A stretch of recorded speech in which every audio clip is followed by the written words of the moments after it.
running. Launch commit. Liftoff. The tower is clear.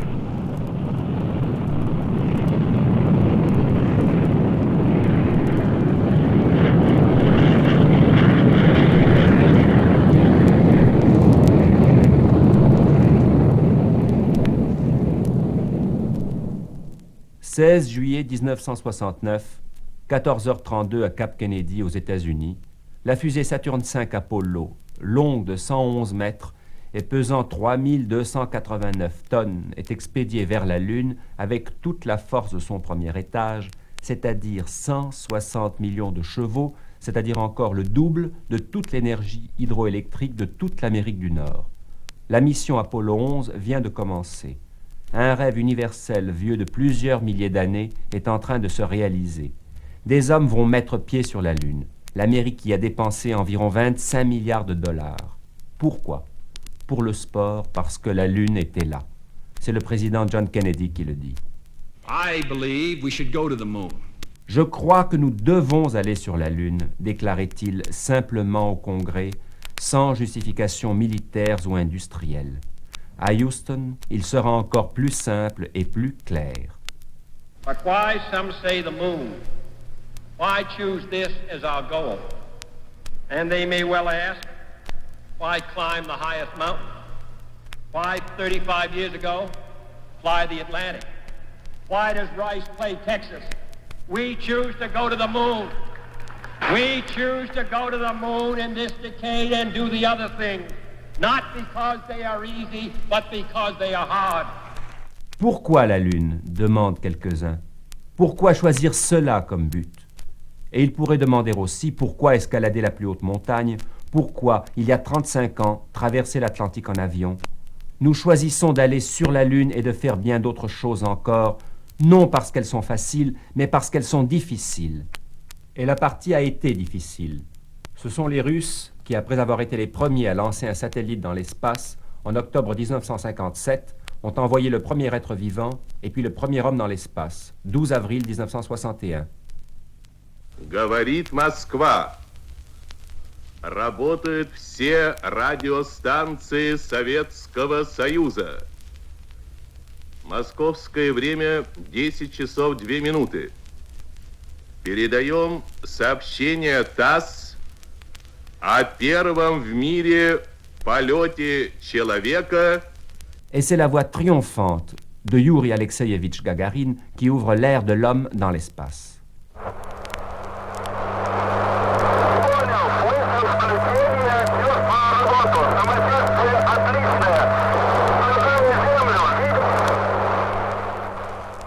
Neuf mois plus tard, John Glenn s'évade de la Terre et raconte son étrange traversée d'un nuage de poussière cosmique. This is Friendship 7. I'll try to describe what I'm in here. I'm in a big mass of some very small particles that are brilliantly lit up like they're luminescent. I never saw anything like it. They're coming by the capsule, and they look like little stars, a whole shower of them coming by. Après Kennedy, le président Johnson réaffirme l'intention américaine d'envoyer un homme sur la Lune. We intend to land the first man on the surface of the moon. And we intend to do this in the decade of the 60s. Nous avons l'intention d'envoyer un homme sur la Lune et nous comptons le faire dans les années 60. Bien que Kennedy s'en soit défendu, c'est bien une course à la Lune qui vient de commencer, avec les Russes comme rivaux. Des usines consacrées au programme spatial s'élèvent dans de nombreux sites de la Louisiane et de la Floride. Des étangs sont asséchés, des routes et des moyens de transport spéciaux sont créés et environ 400 000 personnes, en plus des 36 000 fonctionnaires de la NASA, initiale de National American Space Administration, seront appelés à collaborer au programme lunaire. Wernher von Braun a pris sa revanche contre ceux qui le traitaient de rêveur et qui contestaient l'intérêt d'aller sur la Lune.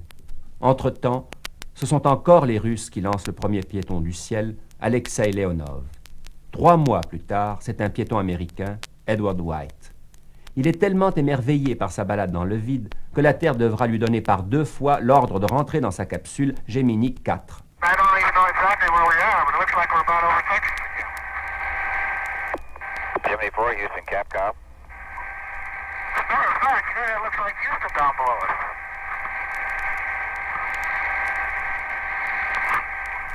Jimmy 4, Houston, Capcom. Hey, Gus, I don't know if you're ready, but we're right over Houston. Looking for right out and look. Jimmy 4, Houston. See what flight director's got to say. The flight director says get back in. Well, this is Jim. What, got any message for us? Jimmy 4, get back in. Et puis survient, en 1967, le plus tragique échec de l'histoire de l'espace américaine, car on ne sait presque rien des échecs soviétiques.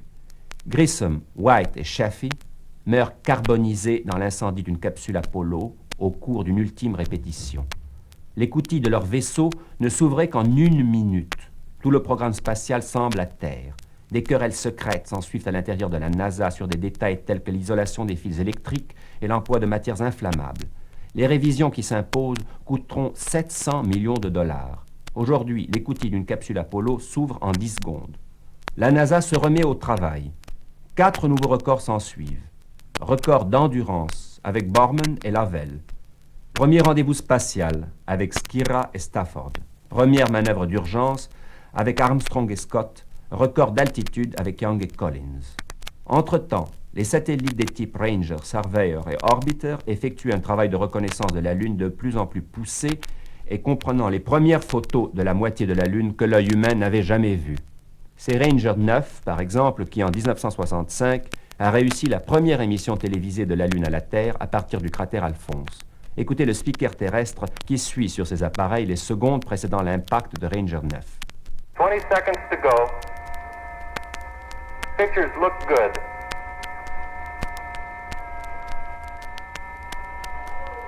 Each picture jumps you closer to the surface.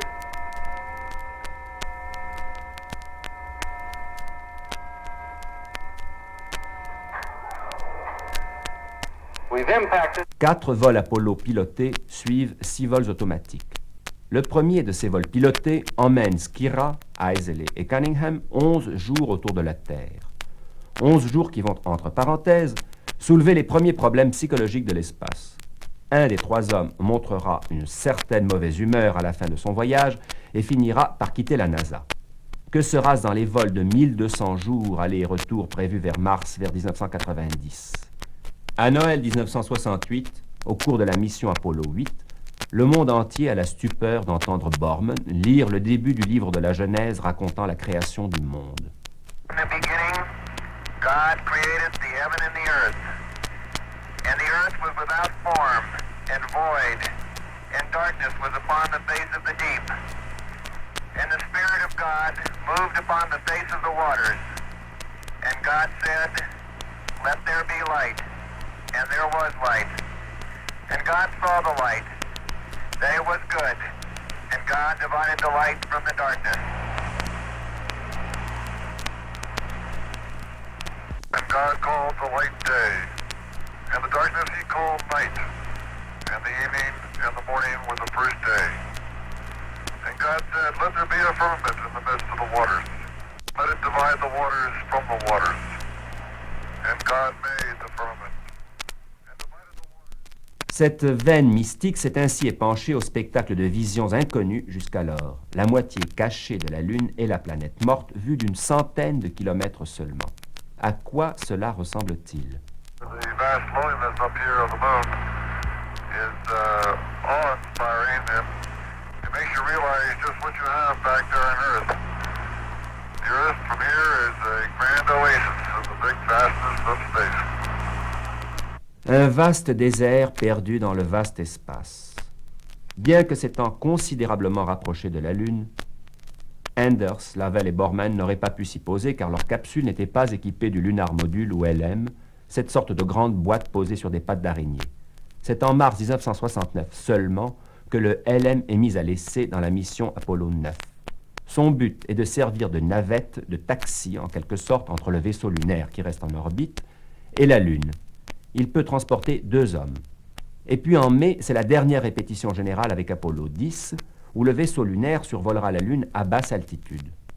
Pourquoi tant de répétitions, tant de missions? Pour ne prendre aucun risque, pour s'assurer que les transmissions radio avec la Terre fonctionnent toujours impeccablement, pour vérifier que les variations mystérieuses de la gravité lunaire ne dérèglent pas les instruments, et surtout pour mettre l'ensemble du matériel à l'épreuve. Mission encore réussie. En juin 1969, le feu vert est donné à Apollo 11. Le 19 juillet à 18h22, Apollo 11 arrive dans l'orbite lunaire et à 21h17, la navette lunaire Eagle dépose Armstrong et Aldrin sur la Lune. À 3h50 de la même nuit, premier pas d'homme sur la cendre grise jamais foulée. Après 22h14 sur la Lune, c'est le retour. L'espace est ouvert à l'homme et non seulement aux machines. Et l'avenir? Faisons 4 pas dans le futur. Tout d'abord, les missions lunaires se multiplient. Elles ne dépassent pas, dans les premières années qui suivent la mission Apollo 11, la durée de quelques heures. Et le débarquement sera toujours dans la zone du terminateur, c'est-à-dire à la limite de l'ombre et de la lumière. Et cela pour une raison technique. La moitié obscure de la Lune est trop froide, il est difficile d'y subsister longtemps. Et la moitié éclairée est surchauffée et menace de faire exploser les réservoirs d'hélium supercritiques à bord du LM. Mais les vraies bases lunaires permanentes, déjà prêtes sur le papier jusque dans les détails, à moitié enterrées, à moitié enfouies dans le sol lunaire, finiront par devenir une réalité quelque part vers 1980. D'ici là, on aura commencé à construire la grande station interplanétaire qui orbitera entre 40 000 et 60 000 km au-dessus de la Terre et qui, tournant sur elle-même, ne présentera pas les mêmes problèmes que les bases lunaires. Vers cette station seront expédiées en pièces détachées les fusées qui partiront vers les autres planètes du système solaire. Il est à peu près certain que ce seront d'abord des fusées à moteur nucléaire et puis à moteur ionique. Des télescopes installés dans les bases lunaires et sur la station spatiale permettront d'obtenir des informations beaucoup plus précises sur ces planètes. Une des raisons de cette supériorité est que l'atmosphère terrestre ne déformera pas les images reçues. Vers la fin du siècle, il est probable qu'entre là où les stations spatiales américaines et là où les stations russes, des centaines d'hommes vivront de façon semi-permanente dans l'espace. Dernier progrès en vue, les fusées transporteuses, au lieu d'être abandonnées étage par étage dans l'espace, seront récupérables. Le coût des missions spatiales en sera considérablement abaissé. Les services réguliers de la Terre à la Lune et de la Lune à la Terre, dont rêvait Jules Verne, pourront devenir réalité. Si l'ensemble des programmes spatiaux demeure pacifique et scientifique, on parlera peut-être alors de tourisme spatial. Et peut-être aussi les enfants de ceux qui nous écoutent pourront aller passer un week-end sur la Lune.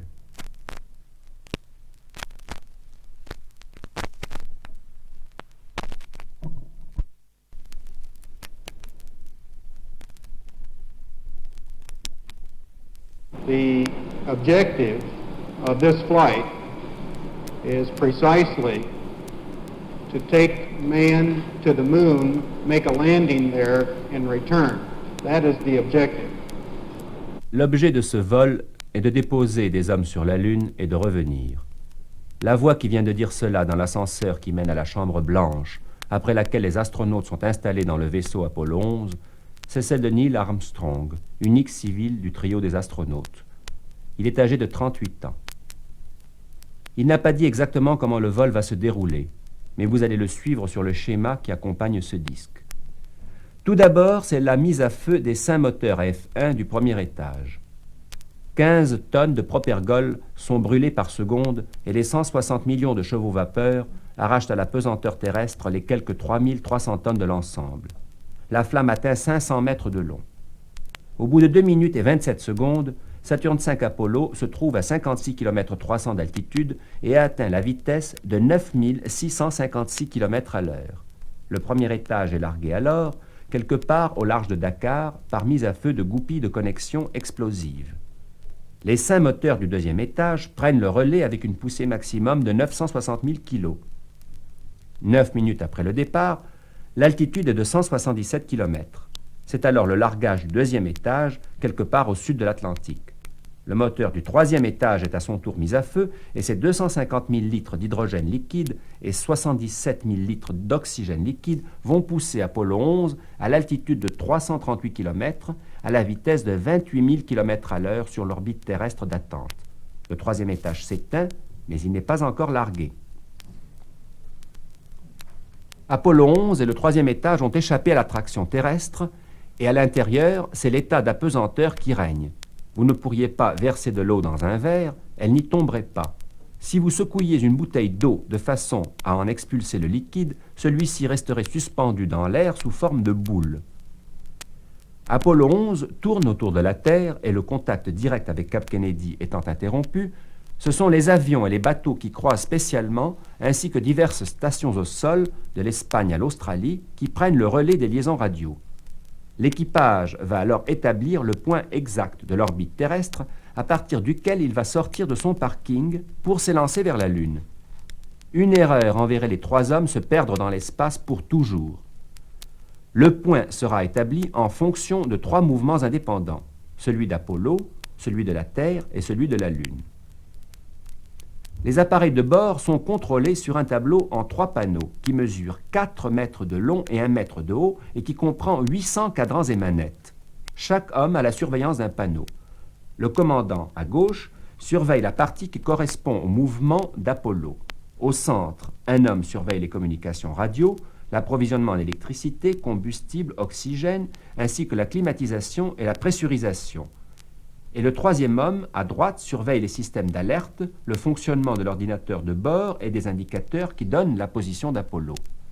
Si une défaillance échappait à l'un des 3 hommes, elle n'échapperait pas à Houston qui contrôle les mêmes cadrans par un système de télémétrie dans une immense salle baignant dans une lumière bleutée où des consoles de systèmes de contrôle longues de plusieurs mètres sont à la charge de dizaines d'ingénieurs nuit et jour. La condition de l'équipage est également vérifiée car l'espace entraîne des désordres du système digestif, par exemple, plus ou moins pénibles, ainsi que, on s'en doute, des nausées et des vertiges. Tout va bien, la liaison radio est assurée avec Houston qui va commander la remise à feu du 3e étage. Feu! Au bout de 5 minutes, Apollo 11 a pris la direction de la Lune à la vitesse de 39 430 km à l'heure. Houston commande alors, à la distance de 14 500 km, une opération complexe qui consiste à dégager le LM de sa cabine de protection dans le 3e étage et à l'amarrer au vaisseau Apollo. D'une surprenante fragilité sur Terre, trop lourd pour ses pattes trop minces, le LM ou taxi spatial ne court aucun danger dans la pesanteur. Les 4 panneaux de sa chambre de protection s'ouvrent comme des pétales de fleurs et s'en vont se perdre dans l'espace. Ensuite, la cabine Apollo se retourne et son nez pointu va s'amarrer à l'écoutille supérieure du LM qu'elle arrache à la coquille vide du 3e étage, à son tour abandonnée dans le noir de l'espace.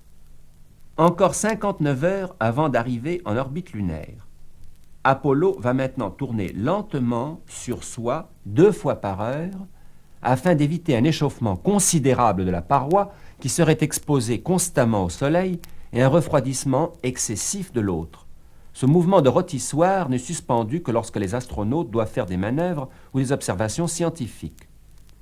Sur Terre, il est environ 8h30 du soir lorsqu'Armstrong, Aldrin et Collins prennent leur premier repas.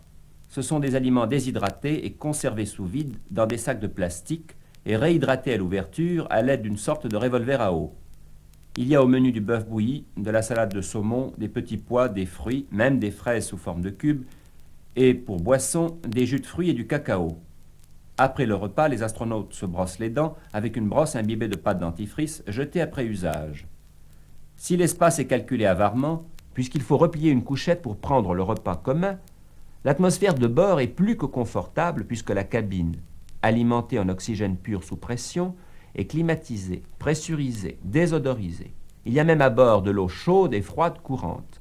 Mais il n'est évidemment pas question de prendre de douche. Pas encore du moins, car les futures cabines spatiales comporteront, elles, des douches.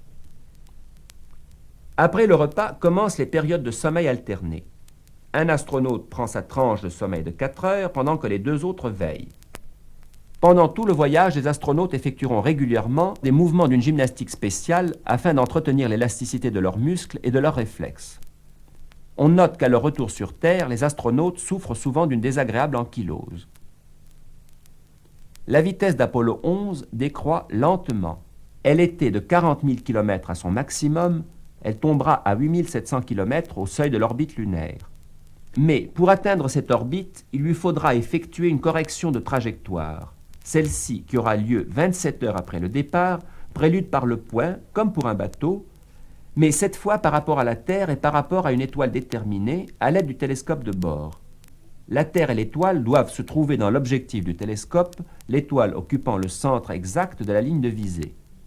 Cela fait, le pilote appuie sur un bouton et l'ordinateur du bord l'informe exactement de l'endroit où il se trouve.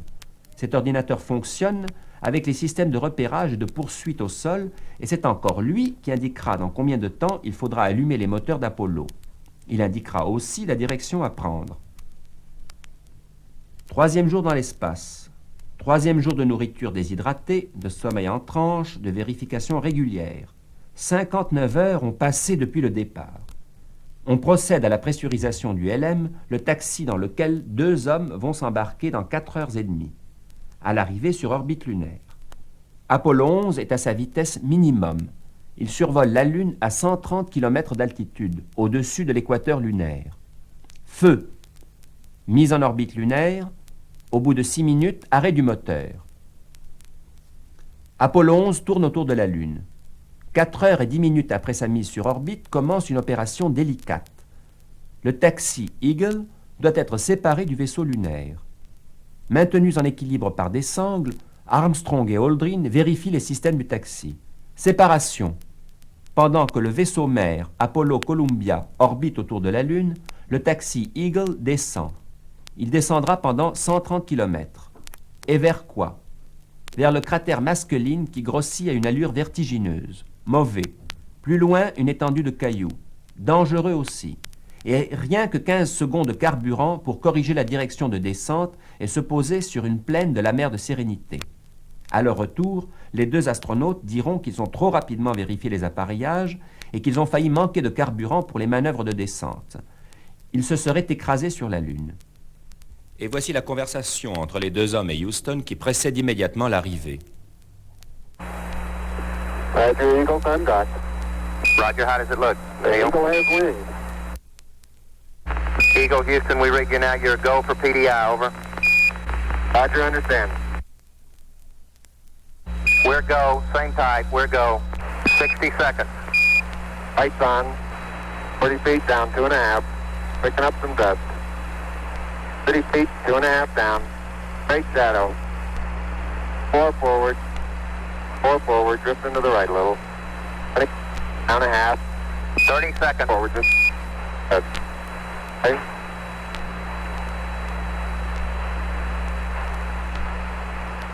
Contact light. Okay, engine stop. APA at a descent. Mode control both auto, descent engine command override off. Engine arm off. 413 is in. We copy you down, Eagle. Houston, Tranquility Base here. The Eagle has landed.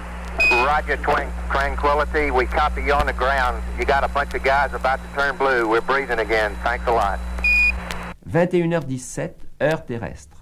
Eagle s'est posé au bout de 2 heures et 5 minutes de descente.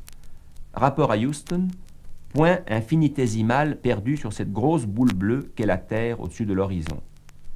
Et 1 heure pour faire le ménage à bord du taxi et préparer les 3 appareils scientifiques à déposer sur la Lune. Un sismographe, un réflecteur laser qui resteront là, et une plaque d'aluminium qui sera exposée au vent solaire et ramenée, elle, sur Terre. Et puis, non, ils ne sortent pas tout de suite. La curiosité les démange certainement, mais les ordres sont les ordres. Dîner, sommeil, réveil.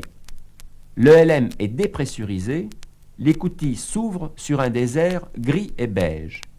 Prudemment, Armstrong descend l'échelle et sa botte bleue se pose dans un silence absolu. Voici la conversation des 2 hommes et de Houston et des 2 hommes entre eux. On entendra nettement Armstrong recommander à Collins de ne pas fermer la porte derrière lui. Il peut voir les empreintes de ses semelles sur la Lune, dit-il, et le sol est glissant. Houston, this is Tranquility. We're standing by for a go for cabin depress, over. Tranquility Base, this is Houston. You are go for cabin depressurization. Go for cabin depressurization. The hatch is coming open. Okay, Houston, I'm on the porch. Roger, Neil. And we're getting a picture on the TV. Okay, Neil, we can see you coming down the ladder now. I'm at the foot of the ladder. I'm going to step off the limb now. That's one small step for man, one giant leap for mankind. As the surface is fine and powdery, I can pick it up loosely with my toe. It does adhere in fine layers, like powdered charcoal, to the sole and sides of my boot. I only go in a small fraction of an inch, maybe an eighth of an inch, but I can see the footprints of my boots and the treads in the fine sandy particles. It has a stark beauty all its own. It's like much of the high desert of the United States. It's different, but it's very pretty out here. Now I want to back up and partially close the hatch. Making sure not to lock it on my way out. Okay, I'm on the top step and I can look down over the RCU and landing gear pad. It's a very simple matter to hop down from one step to the next. Yes, I found it to be very comfortable, and walking is also very comfortable. There's a slight tendency I can see now to backwards due to the soft, very soft texture. You're standing on a rock, big rock there now. I say that the rocks are rather slippery. You have to be careful that you're leaning in the direction you want to go, otherwise you watch at the edge of that crater is that's soft. Real soft there, isn't it? Hey Neil, didn't I say we might see some purple rocks? Find the purple rock? Yep.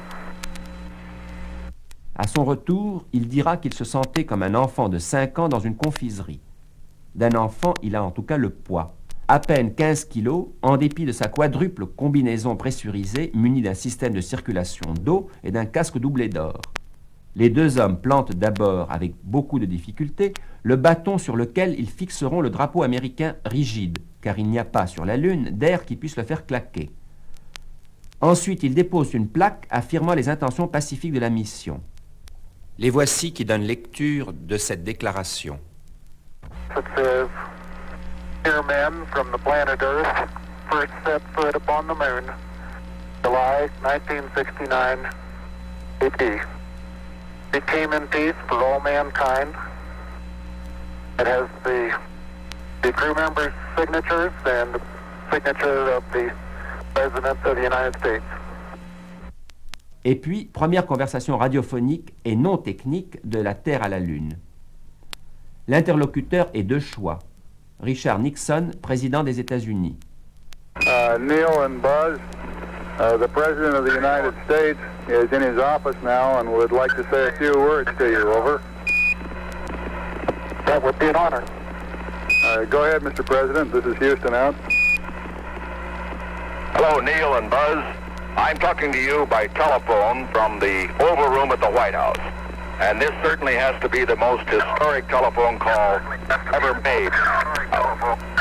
I just can't tell you how proud we all are of what you... For every American, this has to be the proudest day of our lives. And for people all over the world, I am sure they too join with Americans in recognizing what an immense feat this is. Because of what you have done, the heavens have become a part of man's world. And as you talk to us from the Sea of Tranquility, it inspires us to redouble our efforts to bring peace and tranquility to Earth. For one priceless moment in the whole history of man, all the people on this earth are truly one. One in their pride in what you have done, and one in our prayers that you will return safely to Earth. Thank you, Mr. President. It's a great honor and privilege for us to be here representing not only the United States, but men of peace of all nations, and with interest and a curiosity and with a vision for the future. Honor for us to be able to participate here today. Et puis les deux hommes sortent les appareils. Le sol lunaire est poudreux en surface, très dur en profondeur. Il sera très difficile d'en extraire les carottes échantillons qu'il faudra ramener sur Terre.